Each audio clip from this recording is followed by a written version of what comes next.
আসসালামু আলাইকুম রহমতুল্লাহি ওয়া বারাকাতুহু। আমার মুসলমান ভাই বোনেরা, আজকে আমি কথা বলবো সুলাইমান আলাইহিস সালামের আরও একটি শক্তি বা মুজিজা নিয়ে।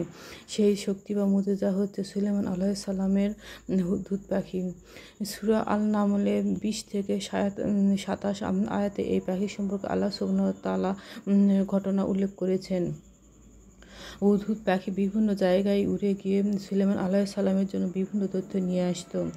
আল্লাহ সুবহানাহু ওয়া তাআলা হুদহুদ পাখিকে এমন ক্ষমতা দান করেছিলেন যে হাজার হাজার ফুট উপর হতে বলে দিতে পারত যে কোন জায়গায় মাটির নিচে পানি আছে।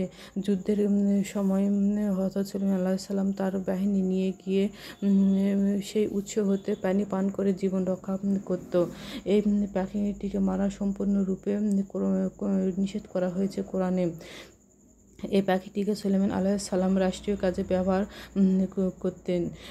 একবার তো সাবা রাজ্যের রানী বিলকিসের কাছে একটি গুরুত্বপূর্ণ পত্র পাঠিয়েছিলেন সুলাইমান আলাইহিস সালাম।